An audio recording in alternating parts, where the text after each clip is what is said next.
Hi welcome to Insaf Lahir YouTube channel. இன்னும் ஒரு presidential vlog வீடியோவில் உங்களை நான் சந்திக்கின்றேன். இலங்கையிலே தேர்தல், ஜனாதிபதி தேர்தல் சூடு பிடித்து கொண்டிருக்கின்ற ஒரு நேரம், அரசியல் மேடைகளிலே பிரச்சார கூட்டங்கள் நடைபெற்று கொண்டிருக்கின்ற ஒரு சந்தர்ப்பம். இந்த வீடியோவிலே நிறைய விடயங்கள் தொடர்பாக பேசலாம் என்று நினைக்கின்றேன். இலங்கையிலே ஜனாதிபதி தேர்தல் அறிவிக்கப்பட்டதை அடுத்து அரசியல் கட்சிகள் தங்களுடைய தேர்தல் பிரசார பணிகளிலே மும்முரமாக ஈடுபட்டு கொண்டிருக்கின்ற ஒரு காட்சியை எமக்கு காண முடியும். இந்த அடிப்படையிலே இன்றைய தினத்தை பொறுத்தவரையில் இலங்கை பாராளுமன்றத்திலே மிகவும் முக்கியமான ஒரு விடயம் நடைபெற்றது. குறிப்பாக ரத்தினபுரி மாவட்ட ஐக்கிய மக்கள் சக்தியை பிரதிநிதித்துவப்படுத்துகின்ற பாராளுமன்ற உறுப்பினர் தலதா அத்துக்கோரல் அவர்கள் தங்களுடைய ஐக்கிய மக்கள் சக்தியின் பாராளுமன்ற உறுப்புரிமையிலிருந்து பதவி விலகினார். குறிப்பாக ரணில் விக்ரமசிங்க அவர்களுக்கு ஆதரவு அளிப்பதற்காகவேதான் அவர் தன்னுடைய பதவியிலிருந்து இன்று ராஜினாமா செய்திருக்கின்றார் என்று பல அரசியல் விமர்சகர்கள் கூறுகின்றார்கள்.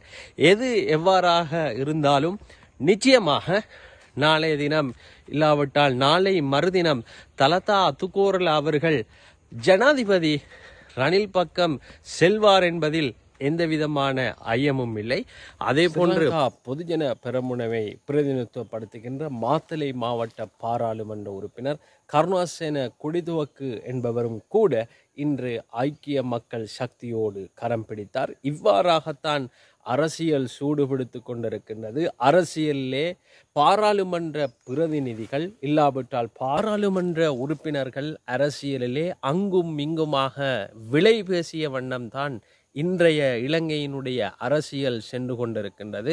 குறிப்பாக ஐக்கிய மக்கள் சக்தியின் பல பிரச்சார கூட்டங்களிலே கதைத்த கண்டி மாவட்ட பாராளுமன்ற உறுப்பினர், இந்த நாட்டை வங்குரோத்தடைய செய்த இந்த அரசாங்கம் இந்த நாட்டிலே ஊழலை, கொள்ளைக்காரர்களை, இந்த நாட்டினது அரச வளங்களை கொள்ளையடித்தவர்களை பாதுகாத்து ஊக்குவித்து ஒரு ஆசிரியர் வேலுக்குமார் ஆசிரியர் அவர்கள் பாராளுமன்ற உறுப்பினர் அவர்கள் ஆதரவு அளிப்பதற்காக ரணில் விக்ரமசிங்கவுடன் அவர் ஒன்று சேர்ந்தார். நேற்றைய தினம் குறிப்பாக வேலுக்குமார் பாராளுமன்ற உறுப்பினர் அவர்களுக்கும் திகம்பரம் பாராளுமன்ற உறுப்பினருக்கும் இடையில் கருத்து முறுகல் மூலம் ஏற்பட்ட அந்த வாக்குவாதம் நேற்றைய தினம் சோசியல் மீடியாவிலே வைரலாக பேசப்பட்ட ஒரு விடயமாக குறிப்பிட முடியும். குறிப்பாக சமர் நிகழ்ச்சியில் இவர்கள் இருவருக்கிடையில் இடம்பெற்ற கட்சி தாவல் தொடர்பான கருத்து மோதல்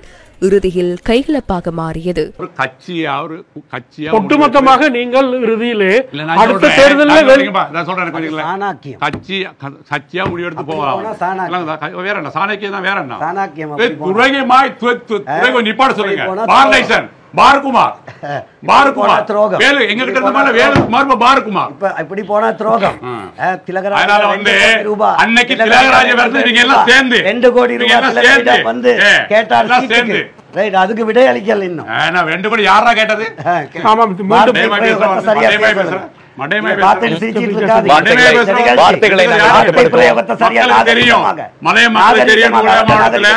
என்னுடைய சொந்த காசு செலவழித்து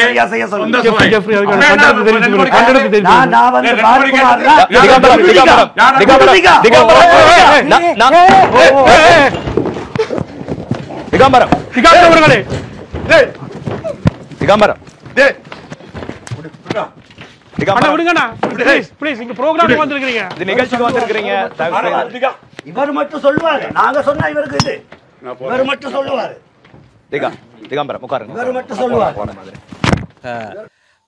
வேலுக்குமார் அவர்கள் திகம்பரம் மனோகணேசன் அவர்களுடைய அந்த தமிழ் முற்போக்கு கூட்டணியிலே இருந்த ஒரு பாராளுமன்ற உறுப்பினர். இந்த பாராளுமன்ற உறுப்பினர் தான் ரணில் விக்ரமசிங்கவுக்கு ஆதரவு அளிப்பதாக பல வரப்பிரசாதங்களை பெற்றுக்கொண்டு அவர் ரணில் விக்ரமசிங்கவுக்கு ஆதரவளிக்க சென்றதாகத்தான் அரசியல் விமர்சகர்கள் கூறுகின்றார்கள். எது எவ்வாறாக இருந்தாலும் இந்த காலகட்டத்திலே பல பாராளுமன்ற உறுப்பினர்களை அரசாங்கம் விலை பேசிக் கொண்டுதான் இருக்கின்றது. ரணிலின் இந்த தந்திரமான வலை வீசல்லே எந்தெந்த பாராளுமன்ற உறுப்பினர்கள் சிக்குவார்கள் என்பதை நாங்கள் பொறுத்திருந்து பார்ப்போம். அதே போன்று நேற்றைய தினம் சமூக ஊடகங்களிலே வைரலாக பேசப்பட்ட ஒரு விடயம்தான் ஐக்கிய மக்கள் சக்தியின் தவிசாளராக இருந்து தற்பொழுது ஜனாதிபதி வேட்பாளராக களமிறங்கி இருக்கின்ற சரத் பொன்சேகா அவர்களுடைய பிரச்சார கூட்டம் ஒன்று நேற்றைய தினம் நடைபெற்றது. இந்த பிரச்சார கூட்டத்திலே குறைந்தது 100 பேர் கூட இருக்கவில்லை. அந்த பிரச்சார கூட்டம் படு தோல்வியடைந்த ஒரு பிரச்சார கூட்டமாகத்தான் நேற்றைய தினம் இந்த வீடியோ சோசியல் மீடியாவிலே வைரலாக பரவப்பட்ட ஒரு வீடியோவாக குறிப்பிட முடியும்.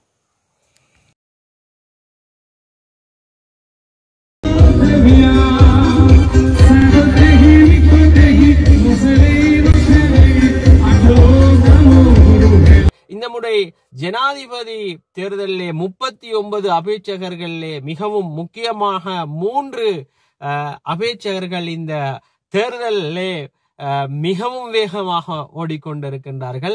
ஐக்கிய மக்கள் சக்தியினுடைய எதிர்கட்சி தலைவர் சஜித் பிரேமதாஸ் அவர்கள், அதே போன்று தற்போதைய ஜனாதிபதி ரணில் விக்ரமசிங்க அவர்கள், அதே போன்று NPPயை பிரதிநிதித்துவப்படுத்துகின்ற அனுரகுமார திசாநாயக்க அவர்கள் என்று இந்த 3 வேட்பாளர்களுக்கும் இடையிலேதான் கடுமையான போட்டி நடைபெற்று வருகின்றது.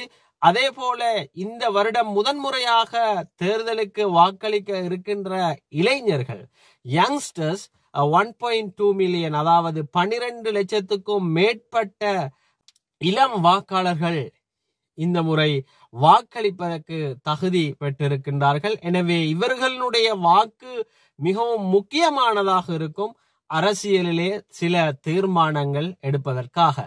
அரசியல் விமர்சகர்கள், அரசியல் மேற்பார்வையாளர்கள் என்றெல்லாம் பலர் தற்பொழுது களத்திலே இருந்து இலங்கையினுடைய ஜனாதிபதி தேர்தலை அவதானித்துக் கொண்டிருக்கின்றார்கள். எந்த கட்சிக்கு மக்களுடைய ஆதரவு கூட இருக்கின்றது என்பதை கண்காணித்துக் கொண்டிருக்கின்றார்கள். அங்கே பாராளுமன்ற உறுப்பினர்களுக்கு விலை பேசி அரசாங்கத்தின் பக்கம் பல பாராளுமன்ற உறுப்பினர்கள் தங்களுடைய வரப்பிரசாதங்களை பெற்றுக்கொண்டு கட்சி தாவி கொண்டிருக்கின்றார்கள். எது எவ்வாறாக இருந்தாலும் இந்த முறை ஜனாதிபதி தேர்தலிலே இலங்கை மக்கள் மிகவும் புத்திசாதுரியமாக வாக்களிக்க வேண்டும் என்பதுதான் ஒரு உண்மையான விடயம். பாராளுமன்ற உறுப்பினர்கள் தங்களுடைய சுயலாபத்துக்காக கட்சிகளை மாறினாலும் மக்கள் வாக்களிக்கின்ற போது அவர்களுக்காக வாக்களிக்காமல் ஒவ்வொரு ஜனாதிபதியினுடைய அரசியல், பொருளாதார, கல்வி, நாட்டினுடைய அபிவிருத்தி தொடர்பான திட்டங்களை தெளிவாக விளங்கிக் கொண்டு வாக்களிக்க வேண்டும். NPPயினரை பொறுத்தவரையிலே அரசியல் மேடையிலே பல கருத்துக்களை தெரிவித்து வருகின்றார்கள். இந்த அடிப்படையிலே அனுரகுமார திசாநாயக்க அவர்கள் குறிப்பாக 2 விடயங்களை பேசி இருக்கின்றார்கள். பொதுவாக இலங்கையிலே பேசப்படுகின்ற மஹபெங்கு வஞ்சாவ, இந்த மத்திய வங்கியினுடைய கொள்ளைக்கு சம்பந்தப்பட்டவர்களுக்கு உரிய தண்டனை வழங்குவதாகவும், அந்த நேரத்திலே இருந்த மத்திய வங்கி ஆளுநராக இருந்த சிங்கப்பூர் நாட்டை சேர்ந்த அர்ஜுன் மகேந்திரனை மீண்டும் இலங்கைக்கு கொண்டு வந்து அவருக்கு தகுந்த தண்டனையை பெற்றுக் கொடுப்பதாகவும் கூறி இருக்கின்றார். அதே போன்று அனுரகுமார திசாநாயக்க அவர் நேற்றைய பிரசார கூட்டங்களிலே குறிப்பாக குறிப்பிட்டிருந்தார். அதாவது எந்தவித ஆவணங்களும் வழங்காமல், அதாவது நாங்கள் சொல்கின்றோம் சிங்களத்திலே கூறுகின்றார்கள் எப்ப இல்லாமல் ஒரு வங்கி முறைமை ஒன்று இலங்கையிலே அறிமுகப்படுத்துவதாக அனுரகுமார திசாநாயக்க அவர்கள் கூறினார்கள். எனவே இந்த வங்கி முறை மூலம் இலங்கை மக்களுக்கு தங்களுடைய கொடுக்கல் வாங்கல்களை செய்வது இலேசாக இருக்கும் என்று அனுரகுமார திசாநாயக்க அவர்கள் கூறியிருந்தார். குறிப்பாக சஜித் பிரேமதாஸ் அவர்கள் அரசியல் பிரசார கூட்டங்களிலே குறிப்பாக இலங்கையிலே இருக்கின்ற நிறைவேற்று அதிகாரம் கொண்ட ஜனாதிபதி முறைமையை தன்னுடைய ஆட்சி காலத்திலே முற்றாக இல்லாதொழிப்பதாக கூறி அது